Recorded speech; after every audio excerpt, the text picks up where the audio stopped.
आज की क्लास में हम लोग पढ़ेंगे प्रश्नावली 3 का एफ और इसके पहले हम लोगों ने प्रश्नावली 3 ई तक कंप्लीट कर लिया है। इसके अलावा अध्याय 1 अध्याय 2 हमने कंप्लीट कर लिया है। डिस्क्रिप्शन में प्लेलिस्ट है, आप ओपन करके देख सकते हैं। तो उम्मीद है कि आपके पास बुक होगा। अगर बुक नहीं है तो भी कोई प्रॉब्लम नहीं है, क्वेश्चंस आपके स्क्रीन पे आते जाएंगे। तो चलिए सबसे पहला प्रश्न देखिए, प्रश्नावली 3 का एफ का पहला प्रश्न। सबसे पहले लघुत्तरी प्रश्न है, तो प्रश्न नंबर 1 देखिए। प्रश्न नंबर 1 कह क्या रहा है, कह रहा है कि निम्नांकित कथन को समीकरण द्वारा अभिव्यक्त करिए। इसको सॉल्व नहीं करना है कि इसका आंसर क्या आएगा, बल्कि इसको समीकरण के द्वारा व्यक्त करना है। देखिए प्रश्न में दिया गया है कि एक पिता की आयु उसके पुत्र की आयु से 4 गुनी है। अगर देखिए पिता की आयु क्या है, तो कहेंगे कि पुत्र की आयु की 4 गुनी। तो पुत्र की आयु कितनी है, कहेंगे पुत्र की आयु, इसका अगर 4 गुना कर दें तो हमको क्या मिल जाएगा, मिल जाएगा पिता की आयु, पिता की आयु मिल जाएगा। ठीक है, तो पुत्र की आयु का 4 गुना पिता की आयु है, पहली बात कही गई जो हमने बना दिया। फिर आगे कहा जा रहा है 7 वर्ष बाद। अच्छा एक बात बताइए, अगर इस समय पुत्र की आयु अगर हम x मान लें, क्या मान लें, x मान लें, तो x का 4 गुना आप करेंगे तो ये 4x क्या निकल के आया, तो आप कहेंगे ये जो है पिता की आयु है, पिता की आयु। तो पिता की आयु क्या हो गई, तो आप कहेंगे पिता की आयु हो गई 4x। ठीक है, लेकिन 7 वर्ष बाद, ठीक है देखिए ध्यान, 7 वर्ष बाद तो पिता की आयु कितनी है 4x, पुत्र की आयु कितनी है x। ध्यान रखिएगा, पुत्र की आयु बराबर x, यहां पर हमने पुत्र की आयु x माना है। तो अब कह रहा है कि 7 वर्ष बाद। अब एक अपने से समझिए कि मैं और आप इस समय आज 2025 में मान लेते हैं 20 साल के हैं, तो आज से 2 साल बाद कितने के हो जाएंगे, 2 साल बाद कितने के हो जाएंगे, तो कहेंगे कि 22 साल के हो जाएंगे। 15 साल के आप हैं तो 2 साल बाद कितने के हो जाएंगे, 17 साल के हो जाएंगे। 2 साल बाद हमारी भी 2 साल उम्र बढ़ेगी और आपकी भी 2 साल उम्र बढ़ेगी। इसका मतलब यहां पर प्रश्न में कहा गया कि 7 वर्ष बाद, इसका मतलब 7 साल के बाद, 7 वर्ष बाद। देखिए 7 वर्ष बाद क्या होगा, पुत्र की आयु जो होगी वो भी 7 साल बढ़ जाएगी और जो पिता की आयु है वो भी 7 साल बढ़ जाएगी, दोनों में 7 साल बढ़ जाएंगे। लेकिन कह रहा है कि 7 वर्ष बाद, अब देखिए ये 7 साल बाद पिता की आयु है, 7 साल बाद ये पुत्र की आयु है। तो 7 साल बाद जो पिता की आयु है, पुत्र की आयु की 2.5 गुनी रह जाएगी। मतलब पुत्र की जो आयु है इसका 2.5 गुना कर दें तो ये हमारे जो इनके पिताजी हैं उनके पिताजी की आयु प्राप्त हो जाएगी। ठीक है, तो यही पूछ रहा है कि इसका आप युगपत समीकरण बताइए। तो 2.5 का इसमें देखिए गुणा कर देंगे, या तो इतना ही रहने दीजिए। 2.5 का मतलब क्या होता है, देखिए अगर 2.5 लिखा गया है, इसका मतलब आप एक स्थान पे दशमलव है तो दशमलव को हटाकर 25/10 कर सकते हैं, और उसके बाद 5 से काट दीजिए, 5 × 5 = 25, 5 दूना 10, तो 5/2 आएगा। मतलब 2.5 की जगह पे आप क्या लिख सकते हैं, 2.5 की जगह पे आप लिख सकते हैं 5/2 बराबर में 4x + 7। यही आपका क्या हो जाएगा, आंसर हो जाएगा। यही समीकरण आपको बनाना था। ठीक है, उम्मीद है कि ये पहला प्रश्न आपको समझ में आया होगा। चलिए दूसरा प्रश्न कह रहा है कि किसी भिन्न के अंश में और हर में प्रत्येक में 1 जोड़ दिया जाए तो भिन्न का मान 5/6 हो जाता है, परंतु यदि अंश और हर में से प्रत्येक में से 1 घटा दिया जाए तो जो भिन्न का मान है वो 4/5 हो जाता है। तो युगपत समीकरण बनाइए। युगपत समीकरण बनाना है प्रश्न नंबर 2। तो पहला समीकरण कैसे बनाएंगे, देखिए हम सबसे पहले मानेंगे कि भिन्न क्या है, माना भिन्न बराबर में अंश हमारा x हो गया, y हमारा हर हो गया। तो अंश बटा हर हमने मान लिया। तो यहां पे देखिए कि माना भिन्न बराबर x/y है, तो यहां पर x क्या है, तो आप कहेंगे x अंश है, और हर क्या है, तो कहेंगे हर y है। तो देखिए प्रश्न के अनुसार हाँ, अंश और हर में अगर 1 जोड़ दिया जाए, अंश में 1 जोड़ दिया जाए और हर में भी 1 जोड़ दिया जाए, तो ये जो भिन्न है ये 5/6 हो जाती है। 5/6 हो गया। ठीक है, 5/6 हो गया। तो अब देखिए तिर्यक गुणा करेंगे, तिर्यक गुणा करेंगे तो इस 6 का गुणा इसमें करेंगे 6x + 1 और ये y + 1 का गुणा इसमें करेंगे तो 5y + 1। 6 का गुणा 6 में करेंगे 6x + 6 का गुणा 1 में करेंगे 6 हो जाएगा, बराबर 5 का गुणा y में करेंगे तो 5y हो जाएगा और 5 गुणा 1 में करेंगे तो 5 हो जाएगा। ठीक, इसके बाद 6x है, 5y को इधर भेज दीजिए, 6x + y 5y है तो इधर आएगा -5y हो जाएगा, बराबर ये यहाँ पे क्या है तो कहेंगे 5 है, +6 इधर आएगा तो -6 हो जाएगा। तो क्या बना 6x - 5y बराबर में -1। तो ये हमारा पहला समीकरण हो गया। फिर इसके बाद देखिए क्या कह रहा है परंतु यदि अंश और हर दोनों में से एक घटा दिया जाए तो वो भिन्न 4/5 हो जाती है। मतलब अंश में अगर आप एक घटा दें और हर में भी एक घटा दें तो वो 4/5 हो जाता है, यही कह रहा है। तो इसको भी आप वैसे ही कर डालिए, यहाँ पे तिर्यक गुणा करिए, 5x - 1 बराबर 4y - 1। इसके बाद 5 का गुणा इसमें करिए, 5x - 5 बराबर में 4y - 4। 5x यहाँ रहने दीजिए, 4y को इधर भेजिए, -4y बराबर -4 यहाँ पर है, -5 उस तरफ भेजेंगे तो +5 हो जाएगा। इसके बाद 5x - 4y बराबर में 1 हो जाएगा। ये हमारा दूसरा समीकरण हो गया। तो हमसे कहा है प्रश्न में कि युगपत समीकरण जो है निकालिए। तो पहले प्रश्न का भी और दूसरे प्रश्न का भी युगपत समीकरण निकल गया।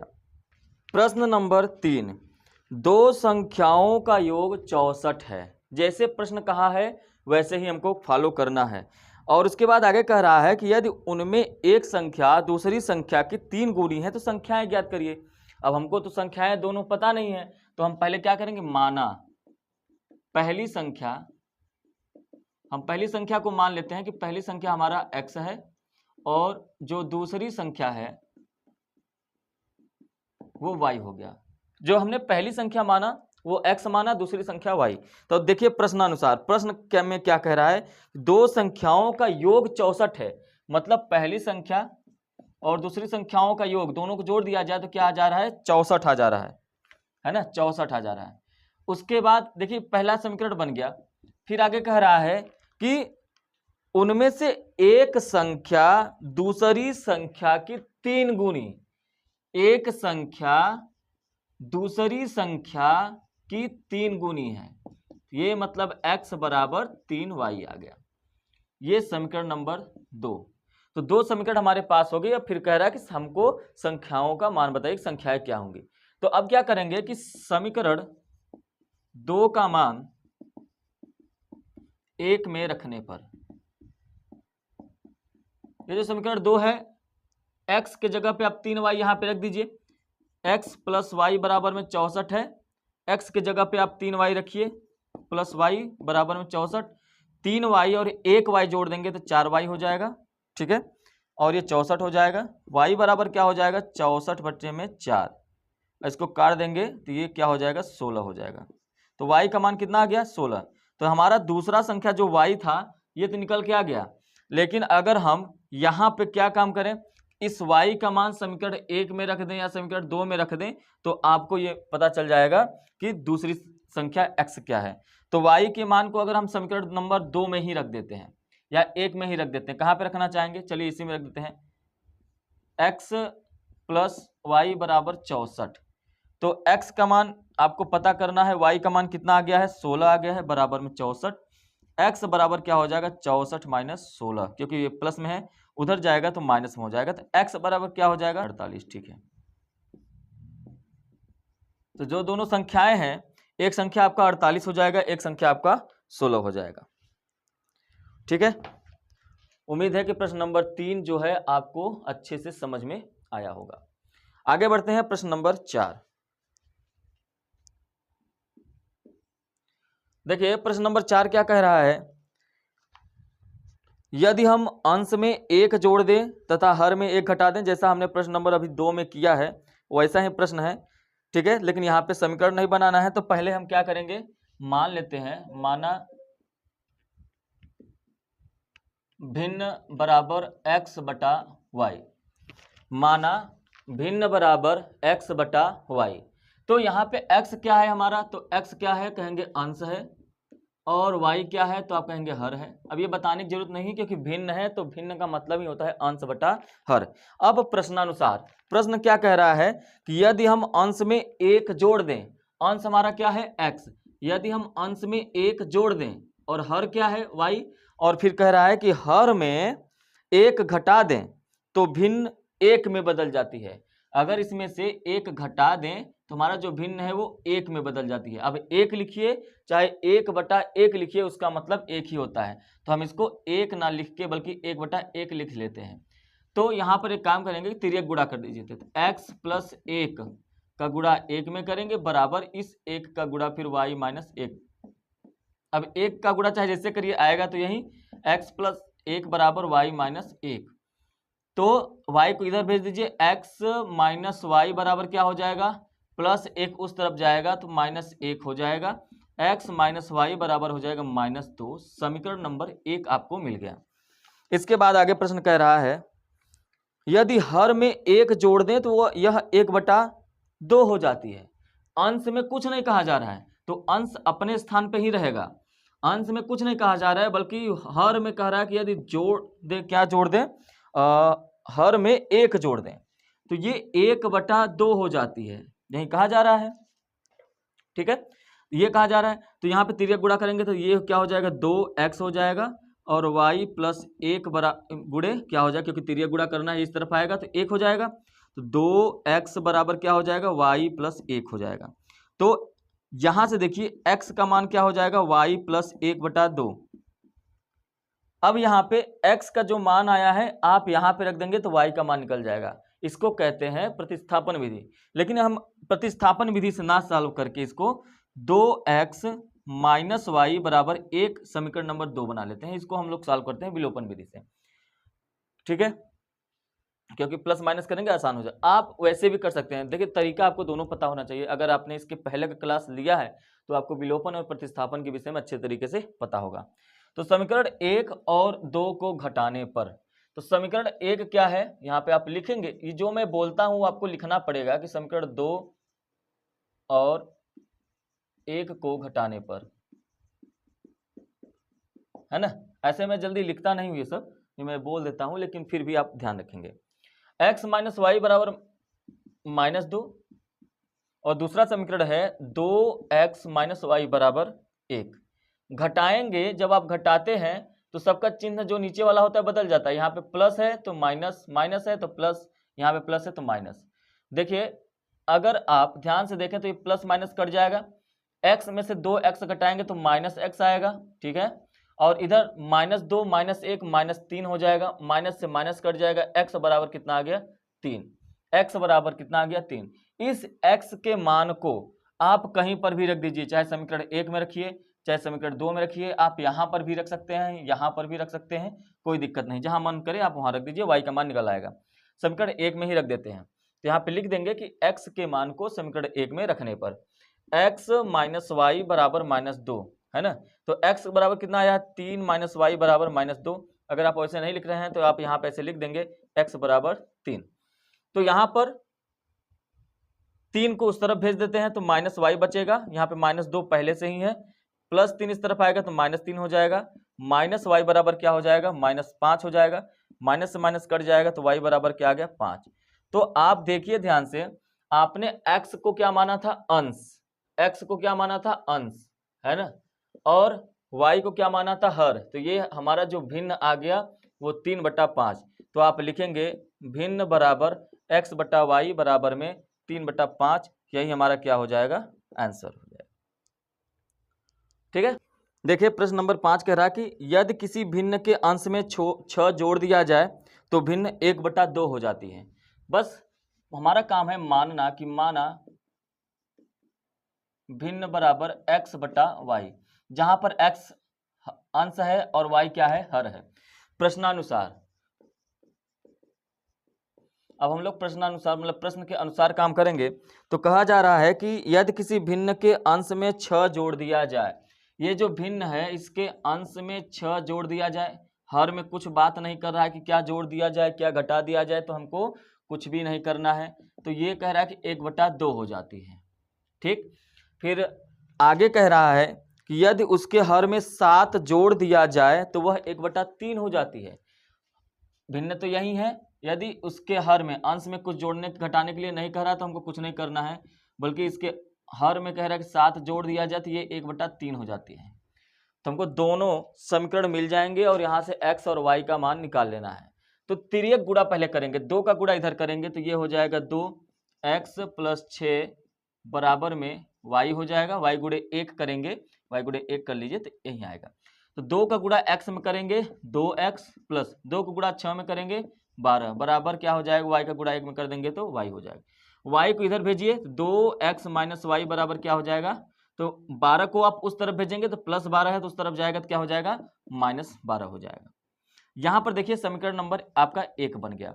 उसी तरीके से यहाँ पर भी 3 का गुणा x में करेंगे, 3 गुणे x हो जाएगा, तिर्यक गुणा कर रहे हैं तो ये 1 हो जाएगा, y + 7 हो जाएगा। तो ये क्या हो गया, 3x बराबर में y + 7 हो गया। 1 का गुणा y में करेंगे y, 1 का गुणा 7 में करेंगे तो 7 आएगा। तो यहाँ पर देखिए y को इधर भेज दीजिए, 3x - y बराबर में 7 यहीं रहने दीजिए, समीकरण नंबर 2। अब आप यहाँ से समीकरण नंबर 1 और समीकरण नंबर 2 को हल कर लीजिए।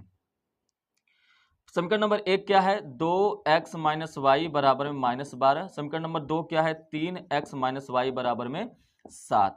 यहाँ पे आप लिख लेंगे घटाने पर, है ना, घटाएंगे तो चिन्ह बदल जाएंगे, माइनस हो जाएगा, प्लस माइनस प्लस हो जाएगा, यहाँ पे प्लस है तो माइनस हो जाएगा। 2x में से 3x घटाएंगे तो -x बचेगा बराबर, ये दोनों आपस में कट जाएंगे, -12 है -7 है तो -19 हो जाएगा। x बराबर में माइनस से माइनस कट जाएगा तो क्या बचेगा, 19। तो x का मान क्या आ गया, 19। इस x के मान को समीकरण नंबर 2 में रख दीजिए। x के मान को आप समीकरण नंबर 2 में रख दीजिए, आप चाहें तो समीकरण नंबर 1 में भी रख सकते हैं, आपके ऊपर निर्भर करता है।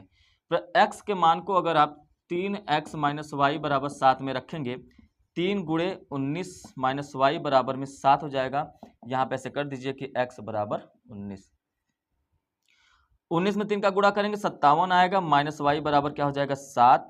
-y यहीं रहने दीजिए, 7 57 को उस तरफ भेज दीजिए, -57 हो जाएगा। -y बराबर क्या हो जाएगा, -50 हो जाएगा। माइनस से माइनस कट जाएगा तो y का मान कितना आएगा, कहेंगे 50 आ गया। तो आप देखिए ध्यान से, जो आपका ये भिन्न है x बटा y, यहाँ पर हर अंश क्या है तो कहेंगे 19 और हर क्या है 50, तो वो भिन्न क्या हो जाएगा, 19/50। यही आपका आंसर हो जाएगा। प्रश्न नंबर 6 भी सेम इसी तरीके से है, तो इसी पैटर्न पे है, ध्यान से देखिए। तो सबसे पहले आप काम करेंगे कि माना भिन्न बराबर x बटे में y, माना भिन्न बराबर x बटे में y। अब यहाँ पर ध्यान से देखिए, x बटे y है, तो प्रश्नानुसार प्रश्न क्या कह रहा है, प्रश्न नंबर 6 में कि किसी भिन्न के अंश और हर में 2 जोड़ दिया जाए, मतलब इसके अंश में भी 2 जोड़ा जाए और इसके हर में भी 2 जोड़ा जाए, तो ये 9/11 हो जाता है। फिर आगे बढ़ता है प्रश्न और कहता है कि यदि अंश और हर दोनों में 3 जोड़ दिया जाए तो ये 5/6 हो जाता है। मतलब इसमें अगर आप 3 जोड़ दें, हर में भी अगर आप 3 जोड़ दें तो ये 5/6 हो जाता है। ये दोनों बात कही गई है प्रश्न में। फिर अंत में कह रहा है कि भिन्न ज्ञात करिए।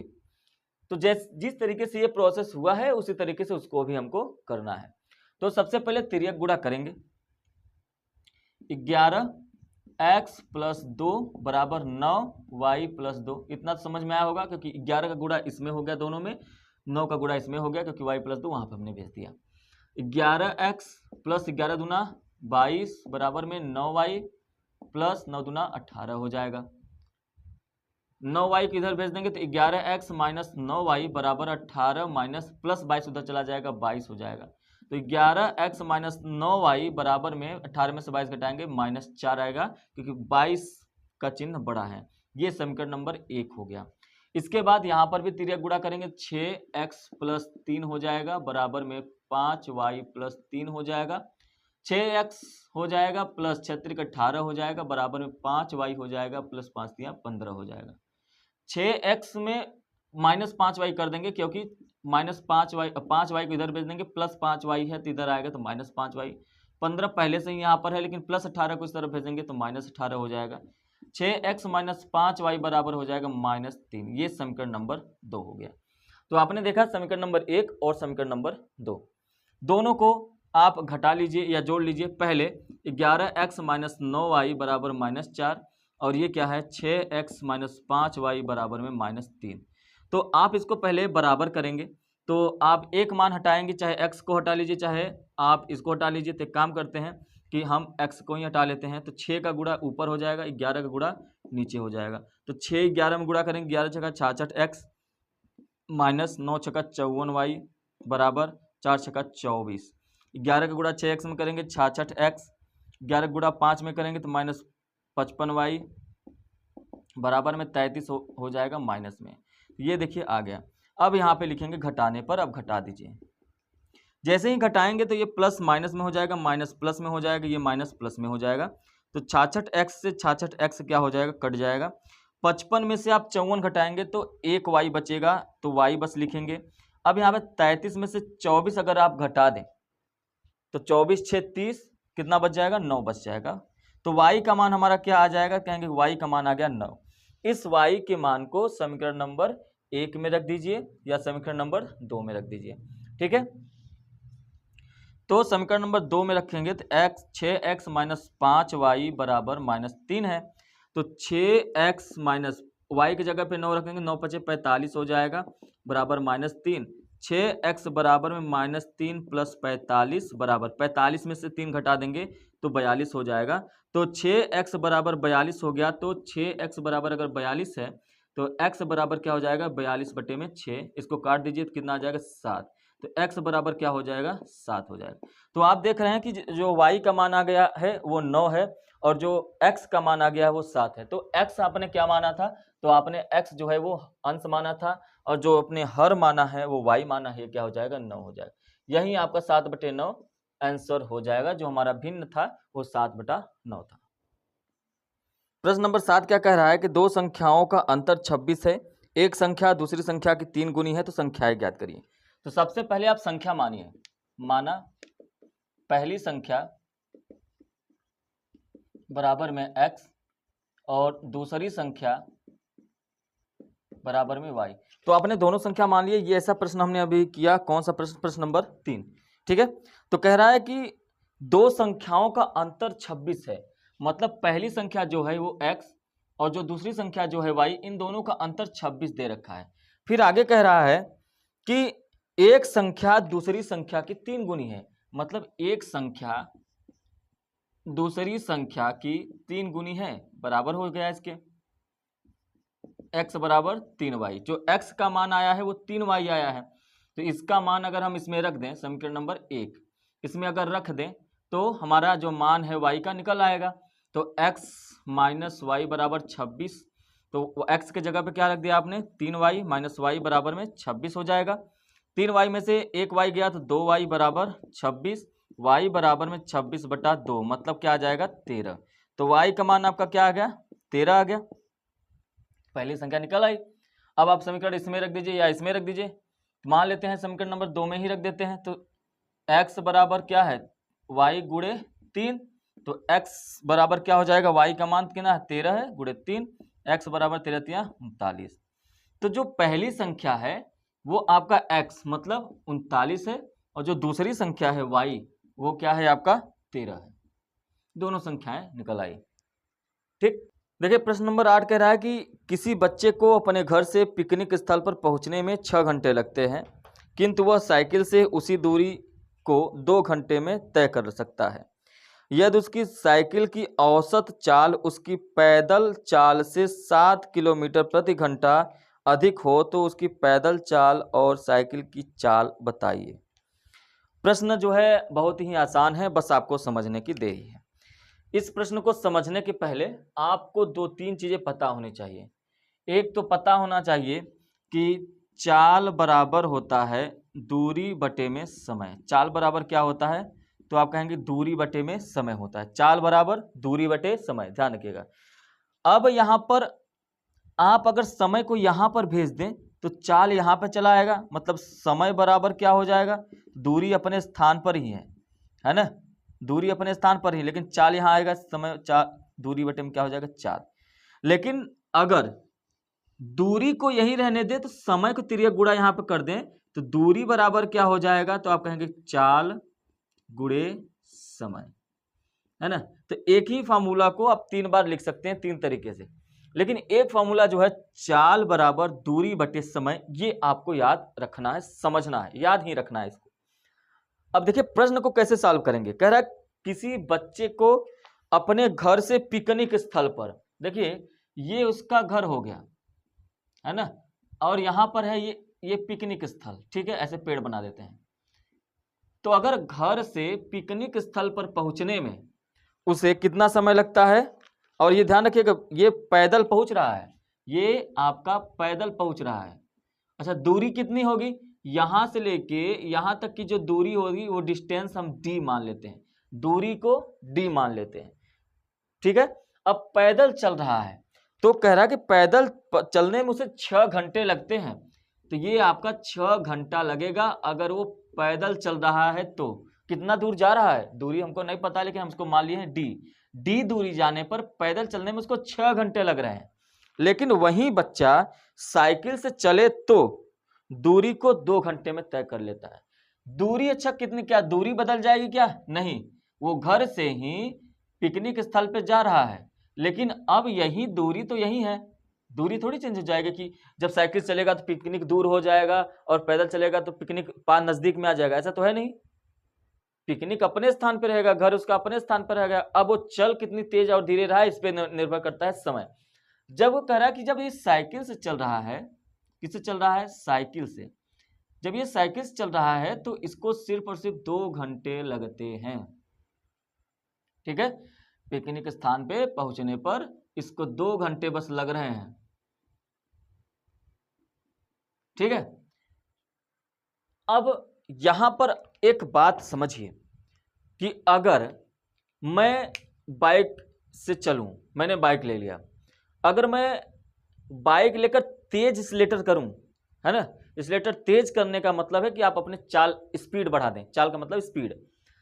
अगर मैं 100 की स्पीड से चलूं तो मैं किसी स्थान पर जल्दी पहुंचूंगा कि देर से, तो आप कहेंगे सर अगर आप 100 की स्पीड से चल रहे हैं तो जल्दी पहुंच जाएंगे क्योंकि और तेज से जाएंगे। अगर मैं 20 की स्पीड से चलूंगा तो धीरे से कितनी देर से पहुंचूंगा, तो कहेंगे तो 20 के स्पीड से चलेंगे सर तो जाहिर सी बात है कि आप देर से पहुंचेंगे, समय ज्यादा लगेगा। इसका मतलब ये है कि अगर हम स्पीड को बढ़ा रहे हैं, चाल को बढ़ा रहे हैं, एक्सीलरेटर ले रहे हैं तो तेज से जाएंगे, और जैसे ही चाल बढ़ेगी तो समय कम हो जाएगा, जल्दी पहुंच जाएंगे। लेकिन अगर चाल हम कम कर दें, 20 के ही स्पीड से जाएं, तो चाल कम कर देंगे तो समय ज्यादा लगेगा, धीरे धीरे जाएंगे। ये बात आपको समझ में आया। यहां से एक बात आपको समझ में आएगी कि अगर ये पैदल चल रहा है तो जाहिर सी बात है पैदल चल रहा होगा तो धीरे धीरे चल रहा होगा, और धीरे धीरे चल रहा है इसीलिए तो इसको 6 घंटा लग रहा है।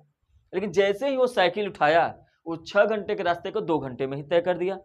मतलब यहाँ पे चाल दूसरा है और यहाँ पे चाल दूसरा है, बात समझ में आ गया होगा। तो यहाँ पे चाल क्या है, हम मान लेते हैं कि जब वो पैदल चल रहा है तो उसकी जो चाल है वो x किलोमीटर प्रति घंटा है, ठीक है। और जब वो साइकिल से चल रहा है तब कितना हो जाएगा, ये आपके प्रश्न में देखिए दे रखा है। कह रहा है कि उसकी साइकिल की औसत चाल उसकी पैदल चाल से 7 किलोमीटर प्रति घंटा अधिक है ना। मतलब ये जो चाल है x और इसकी जो चाल हो जाएगी ये x तो है ही लेकिन 7 किलोमीटर प्रति घंटा अधिक है। तो यहां पे देखिए प्रश्न में कहा गया है कि जो पैदल चाल है उसका उससे 7 किलोमीटर प्रति घंटा अधिक है।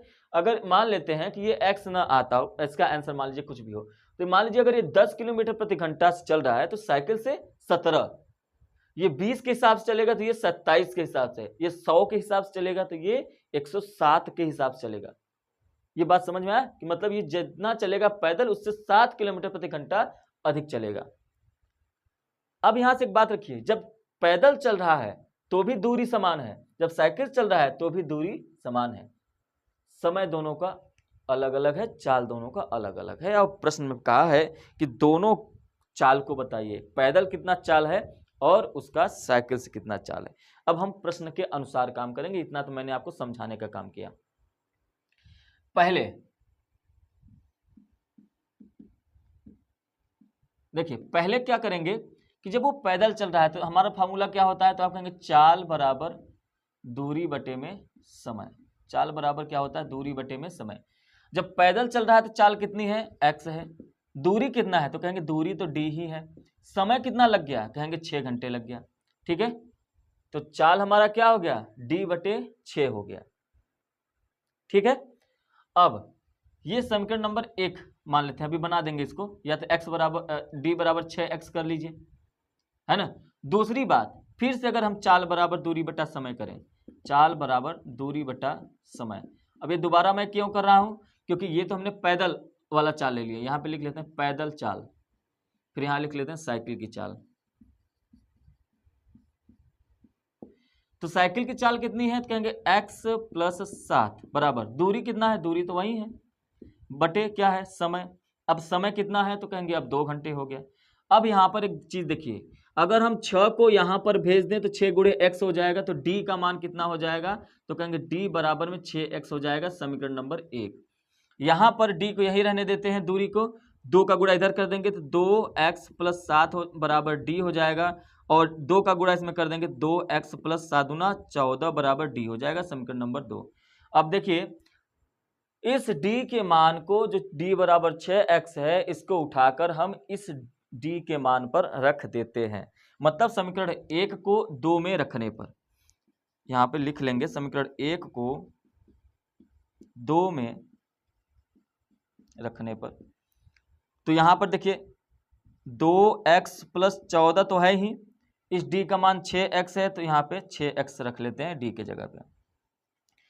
अच्छा, 6x को आप इधर भेज दीजिए, 2x है, 6x को इधर ले भेजेंगे तो -6x हो जाएगा, बराबर +14 को उस तरफ भेज देंगे, -14 हो जाएगा। x x एक तरफ, संख्या संख्या एक तरफ, एक ही संख्या थी तो हमने उधर भेज दिया।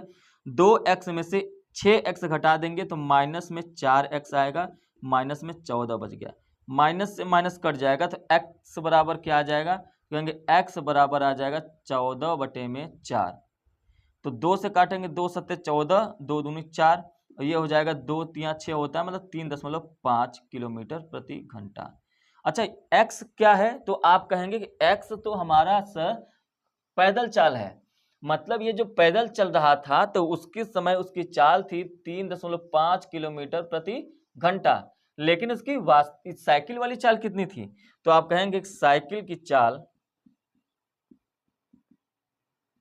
कितनी थी, तो आप कहेंगे x + 7 था, तो x का मान कितना आया, 3.5 + 7, इसको जोड़ देंगे 10.5 हो जाएगा किलोमीटर प्रति घंटा। मतलब यहां पर ये जो चाल है वो 10.5 किलोमीटर प्रति घंटा हो जाएगा। यही आपका आंसर हो जाएगा। क्लियर है? उम्मीद है कि ये प्रश्न आपको समझ में आया होगा, है ना। चलिए अगले प्रश्न पर चलते हैं। प्रश्न नंबर 9 कह रहा है कि 30 किलोमीटर चलने में अजीत को अमित से 2 घंटे समय अधिक लगता है।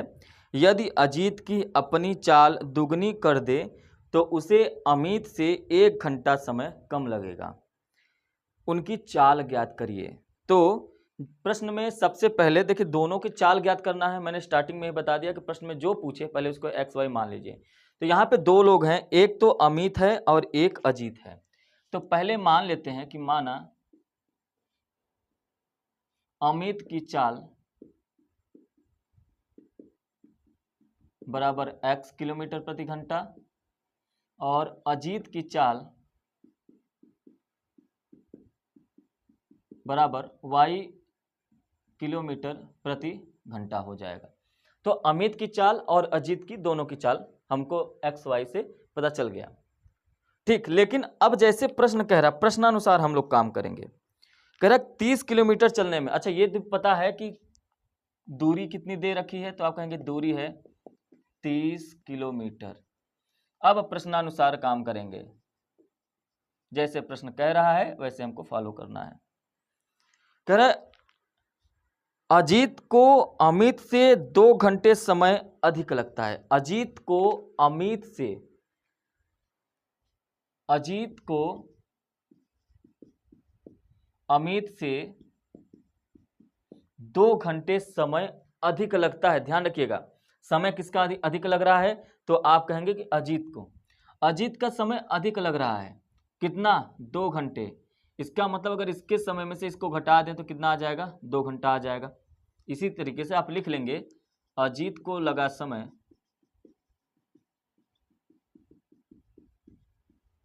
अगर इसमें से अमित को लगा समय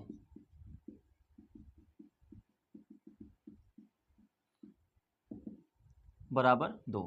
अजीत को अमित से 2 घंटा अगर अधिक समय लगता है तो अधिक किसको लगा है? इसको। इसलिए अधिक में से कम को घटा देंगे तो जितना अधिक लगा रहेगा वो आ जाएगा। बात समझ में आया? अगर हम ये कहें कि अजीत को 8 घंटा लग रहा है और अमित को 6 घंटा लग रहा है, तो प्रश्न में यही कहा गया कि अजीत को अमित से 2 घंटा अधिक लग रहा है। तो ये 2 घंटा हमको कैसे पता चला? जब 8 में से 6 को घटाएंगे तभी 2 आएगा। इसलिए अजीत को लगा समय में से अमित को लगे समय को हमने क्या किया? घटा दिया। अब समय बराबर क्या होता है ये दिमाग में रखिए। मैंने प्रारंभ में ही बता दिया कि अगर आप देखें तो चाल बराबर होता है दूरी बटे में समय। अगर आप समय को तिर्यक गुणा कर दें तो समय यहां पर आ जाएगा और चाल को चाहे तो यहां पर भेज दीजिए। तो समय बराबर क्या हो जाएगा? तो दूरी अपने स्थान पर ही है लेकिन बटे में क्या आ जाएगा फिर? चाल। तो हम इसका फायदा उठाएंगे, समय बराबर दूरी बटा चाल, क्योंकि यहाँ पे दोनों का समय दे रखा है। तो अजीत का समय कितना है भाई? तो समय बराबर क्या होता है? दूरी बटा चाल। दूरी तो दोनों के लिए सेम ही है, दूरी 30 है। इसका चाल आपने कितना माना है? x माइनस अमित को कितना समय लगा है? तो कहेंगे दूरी बटा समय। समय कितना है? y है, बराबर में 2। समीकरण नंबर इसको 1 मान लेते हैं। समीकरण नंबर इसको क्या मान लिया हमने? 1। ठीक है। अब देखिए प्रश्न में आगे कह रहा है कि यदि अजीत अपनी चाल दोगुनी कर ले, अजीत अपनी चाल दोगुनी कर ले, तो अजीत की चाल कितनी है? y है। तो अजीत की चाल दोगुनी होने पर, अजीत की चाल दोगुनी होने पर 2 गुणे y मतलब कितना हो जाएगा? 2y हो जाएगा। अब इसकी चाल 2y किलोमीटर प्रति घंटा में बदल गया। अब आगे प्रश्न कह रहा है कि जब ये दोगुनी कर दे तो अमित से 1 घंटा कम लगेगा। अमित से 1 घंटा कम मतलब ये कि जो अमित है, अमित की चाल अमित को लगा समय, इसमें से अजीत को लगा समय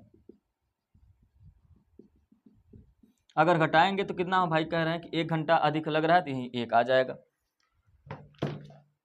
तो अजीत को कितना समय, अमित को कितना समय लगेगा? समय बराबर दूरी बटे चाल। दूरी तो वही 30 ही है, लेकिन चाल कितना है? तो आप कहेंगे अमित की चाल तो चेंज नहीं हुआ है, x था, x ही रहने दीजिए, माइनस अजीत को लगा समय, अजीत का चाल अब बदल गया है, 2y हो गया है, इसलिए 30 बटे में क्या हो जाएगा? 2y बराबर कितना हो जा रहा है? 1। समीकरण नंबर 2।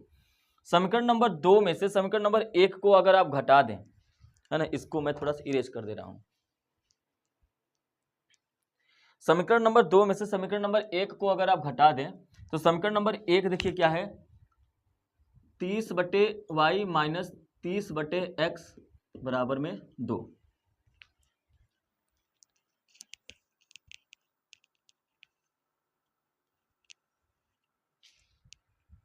उसके बाद ये है 30x माइनस 30 बटे 2y बराबर में 1।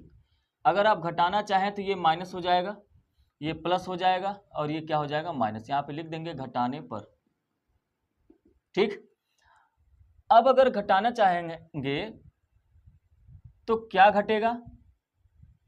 30x और 30x तो कटेगा नहीं, तो घटाने की जरूरत ही नहीं है। घटाएंगे क्यों? जोड़ने पर जोड़ दीजिए, एक मान कट जाएगा।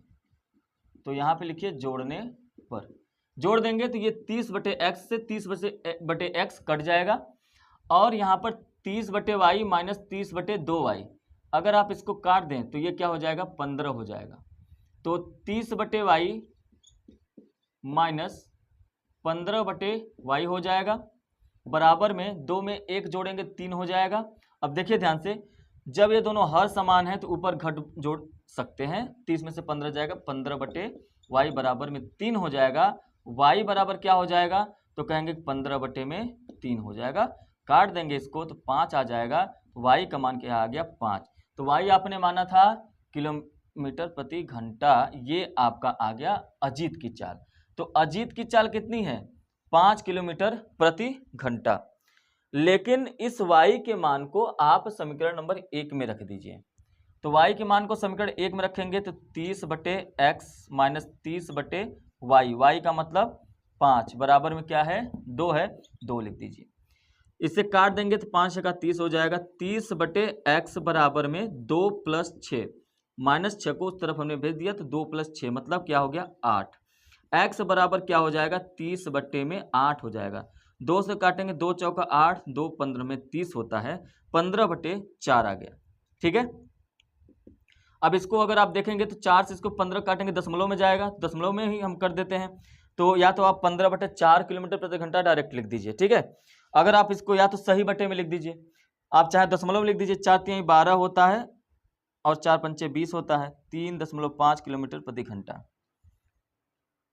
तो x की जो वैल्यू है यहाँ पे लिख देते हैं, x बराबर 3.5 किलोमीटर प्रति घंटा। तो दोनों की चाल आपका पता हो गया। अमित की जो चाल है वो 3.5 किलोमीटर प्रति घंटा है, अजीत की जो चाल है वो 5 किलोमीटर प्रति घंटा है। क्लियर है। प्रश्न नंबर 10 पे चलते हैं।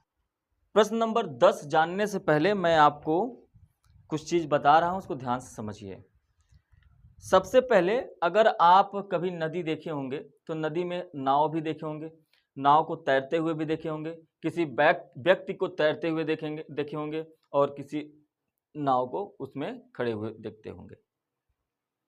देखिए ये हो गया नदी जो कि इस तरफ बह रही है, ठीक, और यहां पर एक नाव है जो अभी सिर्फ और सिर्फ खड़ी है, ठीक, और इसमें एक व्यक्ति बैठा हुआ है, ये ऐसा समझ लीजिए। तो एक नाव है, वो नाव इस नदी में जो है खड़ी हुई है, बस इतना समझिएगा। एक और बना देते हैं नदी,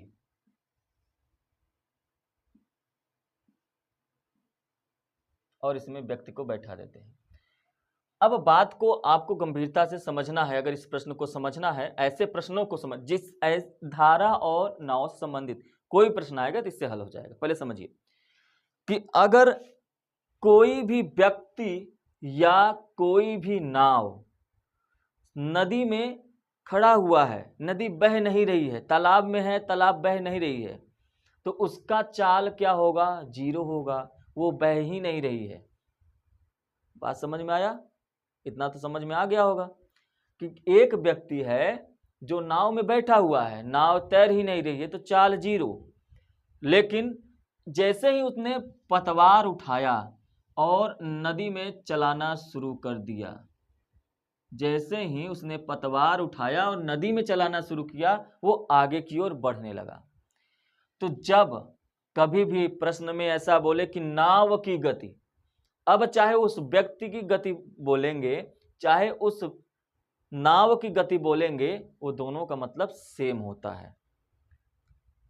अगर आप बाइक पे बैठ के 100 की स्पीड से जा रहे हैं, 90 की स्पीड से जा रहे हैं, तो आपकी भी स्पीड उस समय 90 की होती है।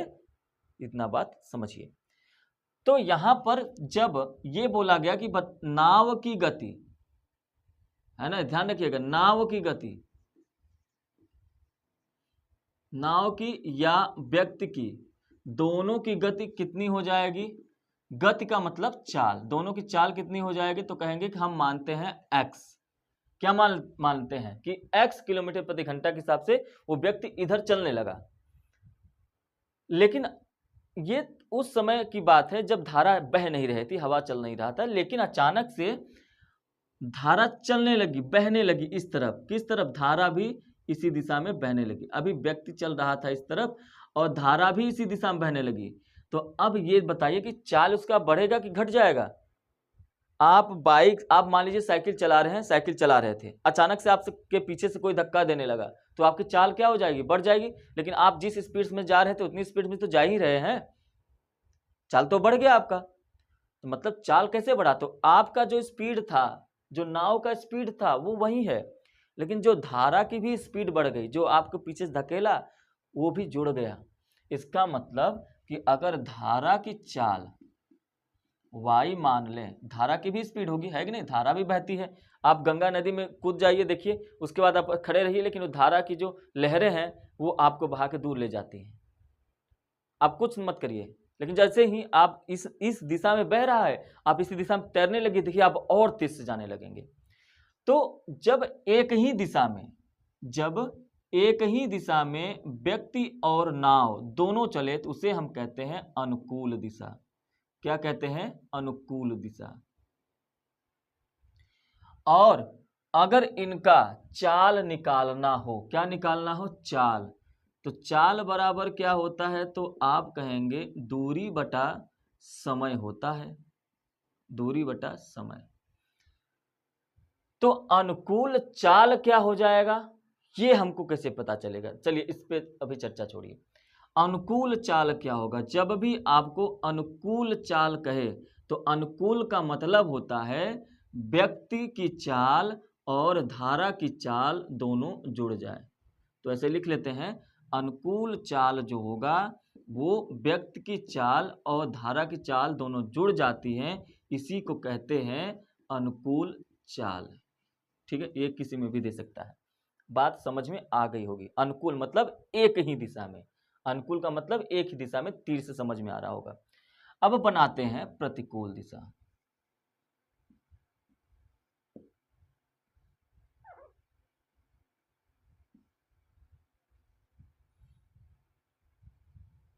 धारा जो बह रही थी वो अभी भी इसी दिशा में बह रही है, लेकिन व्यक्ति अब जो चप्पू चला रहा है, जो खे रहा है नाव, अब वो इस दिशा में, देखिए अब अगर धारा जो इस दिशा में बह रही थी, अभी भी धारा जो है इसी दिशा में बह रही है, धारा यहाँ पर ये धारा है, तो धारा इसी दिशा में बह रही है, लेकिन व्यक्ति किधर चलने लगा, अब ये इधर जाने लगा, अब ये इधर जाने लगा।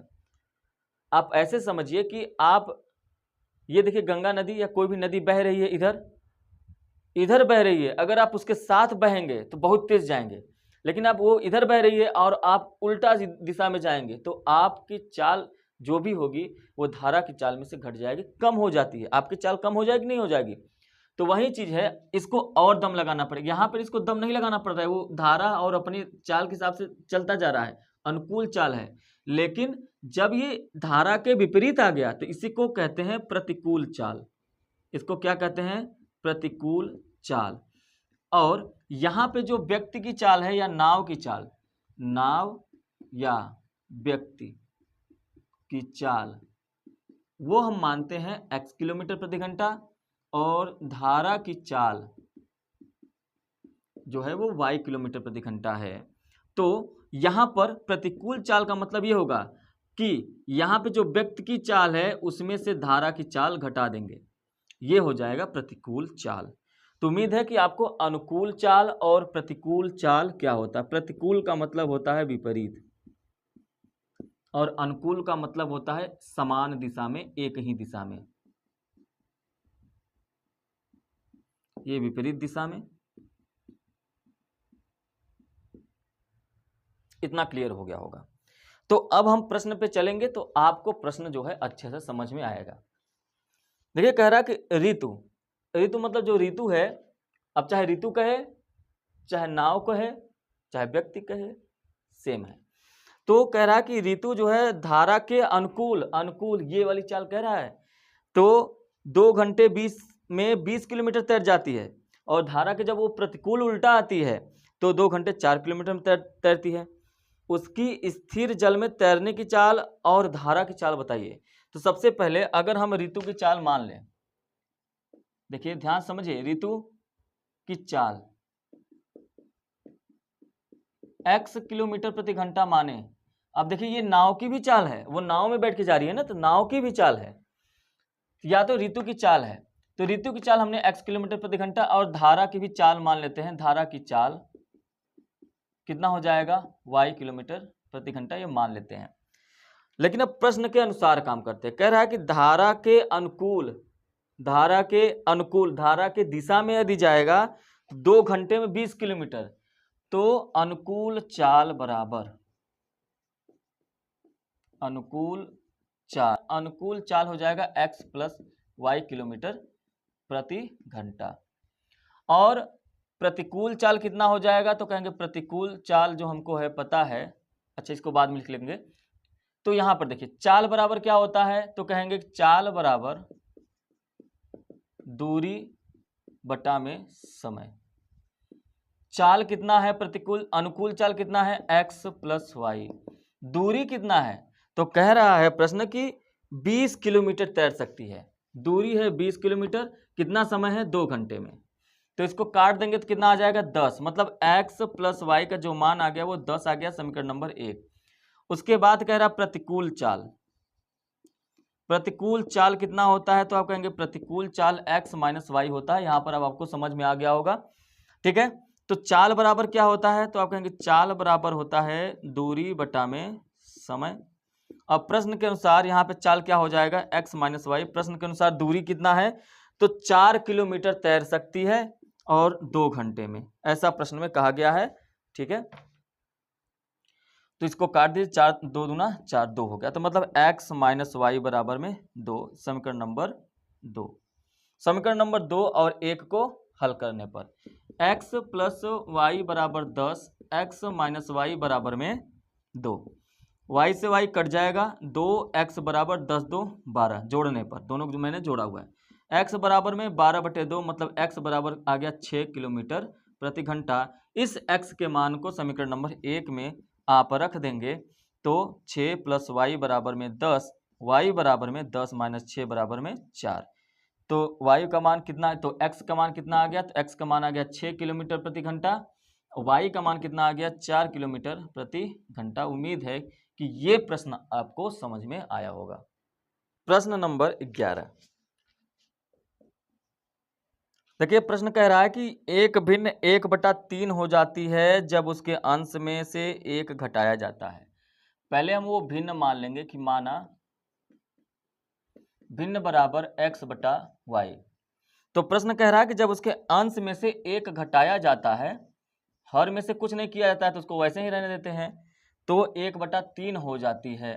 तिर्यक गुणा करेंगे तो 3x माइनस 1 बराबर में y हो जाएगा, 3x माइनस 3, ये 3 हो जाएगा, 3 बराबर में क्या हो गया y। समीकरण नंबर 1 इसको मान लेते हैं। आगे प्रश्न में कह रहा है कि 1/4 तब हो जाता है जब उसके हर में 8 जोड़ दिया जाता है। देखिए अंश में क्या जोड़ा घटाया जा रहा है नहीं पता, लेकिन हर में 8 जोड़ा जाता है तो ये 1/4 हो जा रहा है, ठीक। तो यहाँ पर देखिए तिर्यक गुणा करेंगे तो 4x बराबर में y प्लस 8 हो जाएगा, 1 का गुणा y प्लस 8 में करेंगे तो y प्लस 8 ही आएगा। y को इस तरफ भेज दीजिए, 4x माइनस वाई बराबर क्या हो जाएगा 8। इसको समीकरण नंबर 2 मानते हैं। समीकरण नंबर 1 और समीकरण नंबर 2 दोनों को जोड़ घटा लेते हैं। अच्छा यहाँ पे देखिए आप y को इस तरफ भेज देंगे, 3x माइनस वाई बराबर 3 हो जाएगा, ये समीकरण नंबर 1 है ना, थोड़ा सा मिस्टेक हो गया। तो समीकरण नंबर 1 है आपका 3x माइनस वाई बराबर में 3, समीकरण नंबर 2 है 4x माइनस वाई बराबर में 8। इसको जैसे ही आप घटाएंगे, देखिए मैं घटा क्यों रहा हूँ, क्योंकि इसका चिन्ह जो है वो बदल जाएगा, जिससे ये y कट जाएगा। तो 3x में से 4x घटाएंगे तो माइनस x बचेगा, और 8 में से 3 घटाएंगे तो माइनस 5 बचेगा, माइनस से माइनस कट जाएगा, x का मान आपका आ गया 5। इस x के मान को समीकरण नंबर 1 में रख देने पर 3x माइनस वाई बराबर में 3 है, 3 गुणे कितना आया है 5 माइनस वाई बराबर 3, 15 माइनस वाई बराबर 3 है, तो 15 माइनस 3 बराबर y हो जाएगा, 15 में से 3 जाएगा तो कितना आएगा 12 बराबर y। तो y का जो मान आ गया वो हमारा कितना आ गया, तो y का मान आ गया 12। तो हमारा भिन्न क्या है, भिन्न है x बटा वाई, x का मान 5 आया है और y का मान 12, ये हमारा आंसर हो जाएगा। इसके बाद प्रश्न नंबर 12, प्रश्न नंबर 12 देखिए, प्रश्न नंबर 12 कह रहा है पिता और पुत्र की वर्तमान आयु का जो अनुपात है वो 5:2 है। तो माना पिता की वर्तमान आयु कितना हो जाएगा 5x, और पुत्र की वर्तमान आयु कितना हो जाएगा, तो आप कहेंगे कि क्योंकि अनुपात 2 है तो 2x। कैसे हो गया, पिता की जो और पुत्र के जो अनुपात दिया है वो 5x 2 दिया है, इसलिए हमको इसको 5x मानना पड़ा, इसको 2x मानना पड़ा। ये समझ में आ गया होगा। आगे कह रहा है कि 10 वर्ष बाद उनकी आयु। अब ध्यान से देखिए, ये वर्तमान में आयु है, 10 वर्ष बाद तो दोनों की आयु बढ़ेगी ना। मैं 5 साल का हूं, अगला व्यक्ति 6 साल का है। 10 साल बाद मैं 15 का हो तो जाऊंगा, लेकिन अगला व्यक्ति भी जो 6 साल का था वो भी तो 10 साल बढ़ जाएगा, 16 साल का हो जाएगा। इसलिए यहां पर ये समझना है। तो प्रश्नानुसार हम काम करेंगे। प्रश्न क्या कह रहा है, प्रश्नानुसार देखिए, प्रश्नानुसार कह रहा है कि 10 वर्ष बाद, तो 10 वर्ष बाद पिता की आयु कितनी हो जाएगी 5x प्लस 10, 10 साल बढ़ जाएगा। पुत्र की आयु कितनी हो जाएगी, जो 2x है उसमें भी 10 साल बढ़ जाएगा। लेकिन कह रहा है कि 10 वर्ष बाद उनकी आयु का जो अनुपात है वो 2:1 है। आयु का अनुपात मतलब 5x प्लस 10 बटे में 2x प्लस 10, ये इनका जो अनुपात है वो कितना है, कहाँ गया, 2:1। 2:1, अनुपात का मतलब बटे में ये है। तो अब यहां पर इसको सॉल्व करेंगे। यहां पे लिखेंगे 10 वर्ष बाद, तो तिर्यक गुणा करेंगे तो 5x प्लस 10 बराबर में 2, 2x प्लस 10, 5x प्लस 10 बराबर में क्या हो जाएगा, 2 दूनी 4x प्लस 2 दूना 10 दूना 20। ठीक, 5x यहीं रहने देते हैं, 4x को इस तरफ बुलाते हैं, माइनस में हो जाएगा, 20 यहीं रहेगा, 10 को उस तरफ भेज देते हैं, -10 हो जाएगा। 5x में से 4x घटाएंगे तो 1x आएगा, और 20 में से 10 घटाएंगे 10। देखिए x आपने क्या माना था, तो x आपका कितना आ गया 10। अगर x का मान 10 आया है तो पिता की आयु, वर्तमान आयु कितनी हो जाएगी, 5x है, मतलब 5 गुणे x है, और x का मान कितना आया है, तो कहेंगे 10, मतलब पिता की आयु है 50 साल। उसी तरीके से 2 गुणे 10 करेंगे तो पुत्र की आयु है 20 साल। तो उम्मीद है कि आपको ये प्रश्न समझ में आया होगा, यही आपका आंसर है। प्रश्न नंबर 13 देखिए, कह रहा है कि 5 वर्ष बाद जैकब की आयु उसके पुत्र की आयु से 3 गुनी हो जाएगी। तो पहले वर्तमान आयु तो पता चल जाए। तो जैकब की वर्तमान आयु पहले हम लोग पता करेंगे। वर्तमान आयु मतलब इस समय आयु क्या है, तो ये वर्तमान आयु में अगर हम देखें जैकब की आयु, ध्यान रखेंगे ये वर्तमान आयु है, x वर्ष हमने मान लिया, और उसके पुत्र की आयु, जो पुत्र की आयु है वो हमने मान लिया y। कह रहा है कि 5 वर्ष बाद हमको ये पता चला कि वर्तमान आयु ये है। 5 वर्ष बाद अगर देखा जाए तो 5 वर्ष बाद ये x जो है, यहां पे लिख लेंगे 5 वर्ष पश्चात या बाद, तो जैकब की भी आयु 5 वर्ष बढ़ जाएगी, उसके पुत्र की जो y आयु है उसकी भी 5 वर्ष आयु बढ़ जाएगी, क्योंकि 5 वर्ष बाद दोनों की 5-5 साल उम्र बढ़ेगी। लेकिन कह रहा है कि 5 वर्ष बाद जैकब की जो आयु है उसके पुत्र की आयु से 3 गुनी, इसके पुत्र की आयु से 3 गुनी हो जाएगी, मतलब ये इसके बराबर हो जाएगा।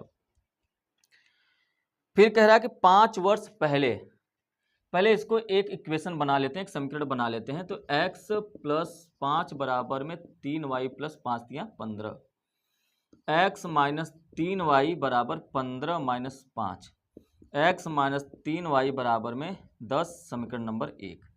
फिर कह रहा है 5 वर्ष पूर्व, 5 वर्ष पहले। अच्छा, 5 वर्ष पूर्व जाएंगे तो भी तो दोनों की आयु में 5-5 साल कम होगा। जैकब की वर्तमान आयु 5x वर्ष है, तो 5 साल पहले जाएगा तो 5 साल माइनस हो जाएगा।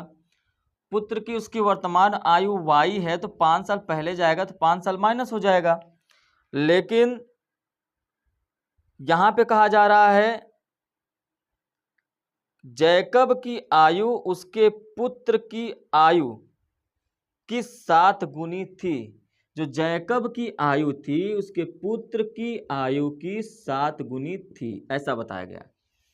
तो यहां से समीकरण नंबर 2 निकलेगा और x और y का मान भी निकलेगा। तो यहां से इक्वेशन बनाते हैं, x माइनस 5 बराबर 7y माइनस 7 पचे 35। 7y को इस तरफ भेजेंगे, x माइनस 7y बराबर में minus 35 plus 5, x minus 7y बराबर में माइनस 30। ये समीकरण नंबर 2। समीकरण नंबर 1 और समीकरण नंबर 2 को घटाने पर समीकरण नंबर 1 और 2 से ऐसे लिख लेते हैं। समीकरण नंबर 1 क्या है, x माइनस 3y बराबर में 10। समीकरण नंबर 2 है x माइनस 7y बराबर माइनस 30, x माइनस 7y बराबर माइनस 30। अब मैं इसको घटा क्यों रहा हूं, आपको समझ में आ गया होगा, क्योंकि यहां पर ये माइनस हो जाएगा, यहां पर ये प्लस हो जाएगा, यहां पर ये प्लस हो जाएगा, तो ये x कट जाएगा। 7y में से 3y घटाएंगे तो 4y बचेगा, और 30 में 10 जोड़ देंगे 40 हो जाएगा। तो y बराबर में 40/4 मतलब 10। y का मान आ गया 10। इस y के मान को किसी भी समीकरण में रख दीजिए। हम रखते हैं समीकरण नंबर 1 में, x माइनस 3y बराबर में 10 है। x माइनस 3 गुणे 10 बराबर में 10 हो गया। x माइनस 30 बराबर क्या हो जाएगा 10, x बराबर क्या हो जाएगा 30, उधर जाएगा तो 10 में जुड़ जाएगा, क्या हो जाएगा 40। तो x बराबर क्या हो गया 40। अब आप देखिए कि वर्तमान समय में जो उसके पिता की आयु है वो 40 साल की है। ये इसके जैकब जो है वो 40 वर्ष के हैं और उसके पुत्र की वर्तमान आयु 10 वर्ष के है। उम्मीद है कि प्रश्न नंबर 13 आपको समझ में आया होगा। इसके बाद जो नेक्स्ट प्रश्न है, क्योंकि 1 घंटा से टाइम अगर अधिक हो जाता है तो प्रश्नों को समझने में थोड़ा सा दिक्कत होने लगता है, इसलिए इस चैप्टर को, इस प्रश्नावली को हम 2 पार्ट में करते हैं। तो हमारे सभी लघु उत्तरीय प्रश्न तो हो गए, इसके बाद के क्लास में हम लोग विस्तृत उत्तरीय प्रश्न करेंगे, जो प्रश्न नंबर 14 से लेकर प्रश्न नंबर 23 तक है। ठीक है, अगर आपको क्लास अच्छा लगे तो आप इसे लाइक करेंगे, शेयर करेंगे, और चैनल पर पहली बार होंगे तो जरूर से जरूर सब्सक्राइब करिएगा। सब्सक्राइब करने से हमारा मनोबल बढ़ता है और हमको लगता है कि आगे की क्लास लाया जाए। ठीक है, तो चलिए मिलेंगे नेक्स्ट क्लास में पार्ट 2 के साथ, विस्तृत उत्तरीय प्रश्न के साथ। तब तक के लिए thank you and have a nice day.